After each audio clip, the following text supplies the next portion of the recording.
Not too long ago, I completed Final Fantasy VI, and this may be saying much, but this was probably, if not the greatest video game experience I've ever had.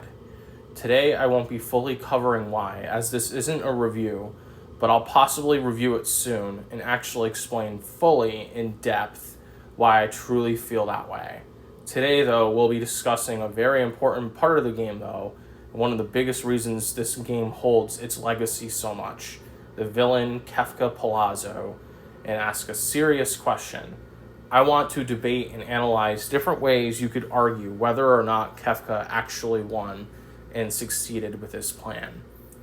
Even though you could argue that Kefka didn't win because technically he ultimately ended up being defeated, he still technically achieved his goal and created enough world devastation and destruction that it forever has lasting impact, as it will never truly be the same after all people and life forms that were wiped out, and all the places in the world that were just completely destroyed and annihilated. To think that a person who was a failed experiment could actually rise up somehow and actually do what he did, it's actually fascinating. By the way, before we continue, please like and subscribe to the channel for more exciting content. Just to warn everyone though, there will be spoilers in the video moving forward. If you don't want to hear anything, this is your last time to step out of the video. I just want to be considerate of my audience. That's all. With that out of the way, let's continue. The biggest moment in the game, and a moment that could be argued being the greatest moment in fictional work history, that really creates the argument that Kefka won, was when Kefka finally overthrew and killed Emperor Gestahl. The reason why is because this right here was the final moment that led to Kefka actually destroying the world, and then after a whole year passed by. If Kefka's whole goal was to wipe out all life on Earth, then to a certain degree, I would actually argue he succeeded in his plan, because that moment was what enabled Kefka to have revenge and obtain more power by absorbing stuff from the War of Triads. Yes, there was technically still people alive, so you could argue that sort of contradicts the argument, but it also doesn't contradict it, because to be fair, the whole world was actually destroyed after 2/3 of the whole game passed by. And him being the world's ruler was him building a stepping stone to achieve his goal. He didn't succeed wiping out all life on Earth, but in a way he technically succeeded, because to be fair, the whole world was actually destroyed and many people lost their lives. And even at the real end of the game, nothing that was lost ever truly came back, and they still had to at least rebuild everything after it was destroyed. It's the lasting impact that his destruction caused that's technically the reason why you could argue he won. The whole world was gone, and him becoming the ruler was used as a step forward towards his real end goal, as he was then able to choose at will who lives and who dies. The world may have been saved at the end, but nothing that was taken away will ever return, as all you could do is move forward. He won when he overthrew Emperor Gestahl and technically already created the world he wanted, which will never be forgotten. I think overall it's more accurate to say that Kefka both won and lost at the same time, and to think that this was all accomplished by someone who is considered a failed experiment is fascinating. He lost because the world was restored after his defeat, but he won because the impact of destruction is forever etched into the history of the world and will never be forgotten due to the number of casualties.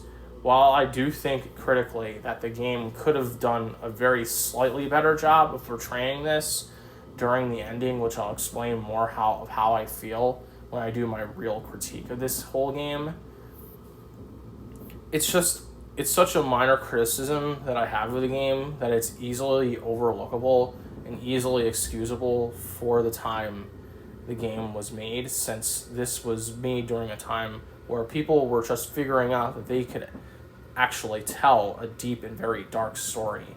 And the fact that a game this old still holds up to this day as extremely well as it does actually shows you just how much warm love they really put into this masterpiece of a game.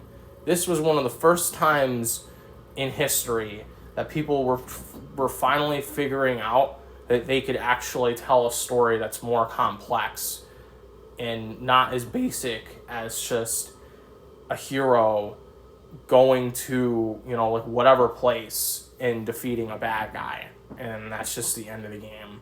And the whole world is just simply saved after. This game actually challenged those boundaries, which is one of the biggest reasons why I give this game so much respect and why this game actually deserves the praise that it does. Not to mention that the destroyed houses, despite being fixed still, gives you a hint that the impact of destruction is never going to truly go away. Kefka caused so much destruction that it actually took Celis, who is a former general of the Gestalian Empire, to find all of her friends, all scattered across the world, and struggle bringing them back together. And even when the main character, Terra, was in the middle of losing all hope to survive fighting because she needed rest somewhere, and with her new friends, Kefka was able to destroy houses like nothing if anyone even dared defy him, and he was ruthless about it. Everything played into Kefka's hands, and while I won't fully discuss everything that he did throughout the entire game, because this is only a video analyzing possible theories that you could make with whether he won or not, I will at least say for now, just in general, that it is very honestly very impressive how many things he did leading up to this, and leave it at that. I don't believe there was ever a single villain in history who made the world feel more hopeless than Kefka. And the reason I say that is because he actually managed to destroy the world. And what's even more impressive about the plot twist overthrowing Gestalt, and I'll actually talk about this more at some point, is that it was also influential to a lot of other games in the future, revealing hidden secret villains with plot twists and twists that reveal the true intentions of other characters to break other characters, to shift stories into a darker tone. Final Fantasy VI was highly influential, learning to tell a story in a video game, and that's one of the biggest reasons all in itself why this is actually objectively the greatest video game of all time. And I get that may be a controversial take, but I actually think that it was, and I'll go over a lot more in my review why I actually feel that way. To wrap things up, I think whether or not you think Kefka won really depends on your perspective and how you perceive winning. I think it's fair to actually say that he both won and lost. Final Fantasy VI is a special video game in many ways, and I think one of the most important things to note is that the game